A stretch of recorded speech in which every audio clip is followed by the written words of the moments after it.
Okay. Now let me see. Okay. Bo is waiting for us on line 3. So, Bo, are you there? Hi, Bo. Hey there, how's it going, Yeah, hey, we're good. What's up? Well, I just wanted to say that I've been listening a little bit. I'm a recovering addict and a former biker. Okay. And I got to tell you right now, I've gone to church a long time. At the same time, the more I watch the election, the more McCain is making me want to throw up. Yeah. And it's kind of like, for me, I'm more of, I guess, an agnostic than anything else. And when it comes down to it, it's like I've been watching the thing. I've been independent, leaning towards Obama because of the way McCain is trying to make women look stupid out there. And I check out all of this crap of, well, they do this, but we're super clean. And it's like the more hypocrisy I see, the more it makes me realize why I'm not engaged in this religious crap. And it's like I keep thinking very, very simple. I mean, totally simple. I don't care about, what came first, chicken or the egg, blah, blah, blah. For me, the way it works best, I got Def Leppard, AC/DC, Guns N' Roses, Farley, and that's my power right there. There you go. It's all you need. Rock and roll will never die. I keep listening to this crap of Sarah Palin and all this stuff, and I'm like, how many women in the world can be stupid enough to go that direction? No one where she stands. And it's kind of like, the more I've been hearing about things out there and the more I've been seeing all the crap going down, everybody says stuff of you can only stay clean if you have God stuff going on. Oh, yeah, the whole... Go out of my way to let them know I got a guy that's called ACDC, OCC, and I'm a first-time caller here. Yeah. But I work at a bar. I'm a bouncer. Okay. And it's like when I go up there, don't hang out a bar, you're going to want to Right. I don't believe that a damn bit. I also do believe that it's a matter of your own choice. Yes, and, personal responsibility. Y'all go over here, I'd like to ask your lady friend there how she feels about so much crap Palin and all this. Thank you. All right. Well, I guess I want to make it clear. The Atheist Community of Austin doesn't endorse any political candidates. So, yes, we're a nonprofit organization. What I can tell you is my personal opinion, and only that. Okay. About a week or so ago, Sarah Palin was interviewed by CBN, which is the cable or Christian Bible Network or something like that. Anyway, that's Pat Robertson's group. And she was complaining about how she felt like people's religious beliefs have been ridiculed during this campaign, and that people should respect other people's private religious beliefs. And I have two problems with that. First of all, she hasn't kept her beliefs private. And a lot of people have not. And again, we're talking this Proposition 8 in California that's been spearheaded by religious groups. So there's a problem there because they're not keeping their religious beliefs private. And the second thing is that, no, I don't have to respect her religious beliefs. I don't have to respect anyone's personal beliefs.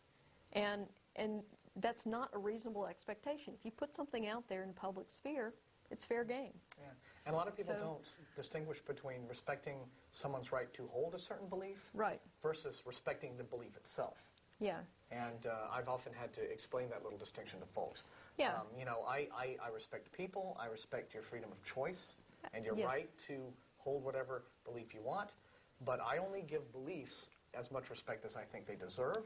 Right. And a belief, frankly, only deserves as much respect as I think the facts and evidence supporting it warrant. Yeah. And I don't respect people who attempt to make policy out of their religious beliefs rather than facts. And I will say that, I know that Sarah Palin has made some tough choices in her life. I respect her right to make the choices that she made. And, I think absolutely that the laws should protect her right to make those choices. And in particular, her choice to bear a child with Down syndrome. Okay. The thing I want to point out is that there's lots of people out there who would deny a woman her right to choose, and they would do so on religious grounds. And to those people, I would say, You know, you listen to Sarah Palin, and when she talked about her decision to have trig, she used the language of choice, okay? She didn't say, oh, but, you know, our religious beliefs were such and such, and so we had to. Mm-hmm. You know, that's not what she said. She said, you know, we chose to do this. And I think that's great. I absolutely think she should have that right. But if they can take away your choice to have an abortion, they can take away your choice to have that child. And I don't think that's valid, that a government should be denying choices to its citizens. And this whole attitude of choice for me but not for you is right. Just not... and they call, you know, the other side elitists, right? Yeah.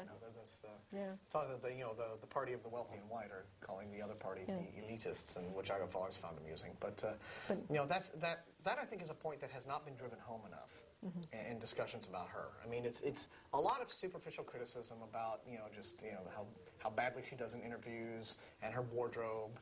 And, you know, being some, you know, news chippy back in the 80s and all this sort of thing. Right. But it's really irrelevant. I think that you really need to get down to the meat of somebody's positions, and you need to point out those kinds of inconsistencies. And I haven't seen nearly enough of people bringing up what you just brought up about, you know, Palin's character as a candidate and as an individual. Well, you know, and I'll say that she's not a hypocrite. She absolutely lives her beliefs. So, you know, if you know, you can say a lot of things about all the candidates out there, but one thing that you can't say about Sarah Palin is that, in this respect, she's not a hypocrite. Yeah. So, but at the same time, you know, the question you're just going to have to answer for yourself is whether or not you want someone like that running the country. And anyway, but we get to make that decision in 2 days. And as Jen pointed out, the Atheist Community of Boston is a nonprofit organization. We're a 501c3 organization, and so we do not endorse based on that fact because we respect those laws, unlike the 33 churches that participated in something called Pulpit Freedom Sunday a few weeks ago, where they openly endorsed, you know, from the pulpit during their church service in clear violation of the tax laws against that sort of thing. And then posted a whole lot of whiny editorials to the various Christian websites. I get the newsletters from these groups like, you know, the AFA and what have you.